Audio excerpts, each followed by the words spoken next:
Hello students, आज हम सीखेंगे national income by income method. कैसे इनकम मेथड को नेशनल इनकम के द्वारा कैलकुलेट किया जाएगा, उसका वैल्यूएशन कैसे होगा। सबसे पहले उसके लिए हमको एनडीपी फैक्टर कॉस्ट चाहिए। NDP factor cost domestic income होती है और वो कैसे निकाली जाती है, स्टेप बाय स्टेप इसे सीखेंगे। कंपनसेशन ऑफ एम्प्लॉय चाहिए, ऑपरेटिंग सरप्लस चाहिए, मिक्स्ड इनकम चाहिए। कंपनसेशन ऑफ एम्प्लॉय के 4 कंपोनेंट होते हैं, एक के बाद एक समझिएगा। वेजेस एंड सैलरी, जो कि रिवॉर्ड होता है सर्विसेज का। वेजेस एंड सैलरी किस रूप में दिया जाता है? Reward of services. समझ गए? आपने जो सेवाएं दी उसके बदले में आपने रिवॉर्ड के रूप में वेजेस और salary pi. Payment in kind, जो कि एक एम्प्लॉयर के द्वारा आपकी अपने एम्प्लॉय को बेनिफिट्स के रूप में दिया जाता है, जैसे कि रेंट फ्री अकोमोडेशन। इसके बाद आता है employer contribution to social security, जैसे कि प्रोविडेंट फंड।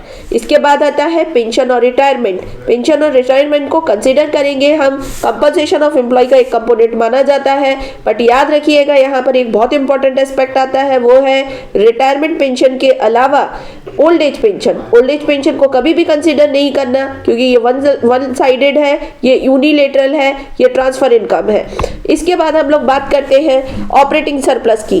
बच्चों, ऑपरेटिंग सरप्लस में भी इसी तरीके से कंपोनेंट होते हैं, रेंट, इंटरेस्ट, प्रॉफिट।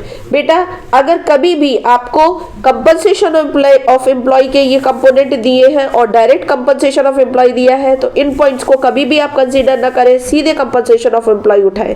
ऐसे ही ऑपरेटिंग सरप्लस में अगर आपको रेंट, इंटरेस्ट, प्रॉफिट ये सब सारे कंपोनेंट दिए हैं और इकट्ठा ऑपरेटिंग सरप्लस दिया है, तो आप इन सारे पॉइंट्स को मत उठाइए, सीधे ऑपरेटिंग सरप्लस को कैलकुलेशन में इंक्लूड करिए।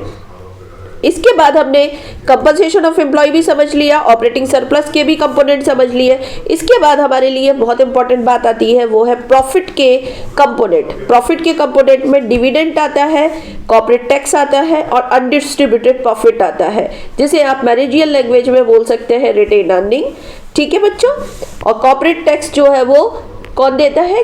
एक प्रोड्यूसर देता है कॉर्पोरेट टैक्स। इसके बाद बच्चों आती है बात मिक्स्ड इनकम की। मिक्स्ड इनकम का मतलब होता है वो इनकम जो सेल्फ एम्प्लॉयड पर्सन्स ने अपनी खुद के द्वारा जो है जनरेट करी है, जैसे आपकी खुद की जमीन, आपका खुद का लेबर, आपकी खुद की कैपिटल, आपका खुद का एंटरप्रेन्योरशिप, इन सभी के द्वारा जो आप जो कुछ भी फैक्टर इनकम जनरेट करते हैं, वो जैसे कि मान लेते हैं लेबर के लिए वेजेस मिली, लैंड के लिए रेंट मिला, कैपिटल के लिए इंटरेस्ट मिला और एंटरप्रेन्योर का प्रॉफिट मिला, इन सब का मिक्सचर है ये, इसलिए इसको हमने बोला मिक्स्ड इनकम। इसके बाद बच्चों हम अब पहुंचने वाले हैं बिल्कुल आखिरी पड़ाव पर, जहां पर हम समझेंगे कि नेशनल इनकम जो है वो हम कैसे निकालेंगे। हमारे पास आ चुका है एनडीपी फैक्टर कॉस्ट, जो कि है compensation of employ plus operating surplus plus mixed income. बिल्कुल लास्ट पड़ाव पर है हम, इसमें हम एनएफआईए जोड़ दें तो हमें मिलेगा एनएनपी फैक्टर कॉस्ट, जो कि कहलाता है net national product at factor cost. अब ये वाली बात समझ में नहीं आई अगर किसी को कि एनएफआईए क्या होता है, तो उसे फिर से समझिए।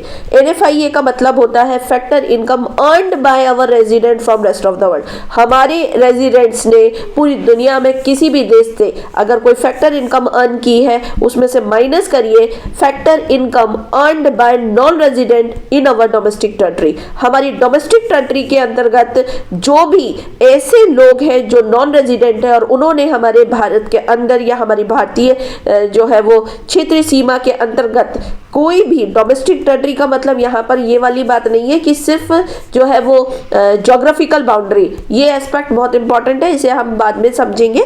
ज्योग्राफिकल बाउंड्री से रिलेटेड नहीं है डोमेस्टिक टेरिटरी, तो फिर भी समझिएगा डोमेस्टिक टेरिटरी के अंतर्गत जो नॉन रेजिडेंट है उन्होंने हमारी फैक्टर इनकम अर्न की है, तो फिर उसको हम माइनस करें तो हमें मिलेगा net factor income from abroad. तो बच्चों, हमें आज ये समझ में आ गया कि हमने किस तरीके से वैल्यूएशन किया है नेशनल इनकम का। आपको अगर नहीं समझ में आया है तो आप सबसे पहले इस पूरे पेज का इतना यहाँ तक का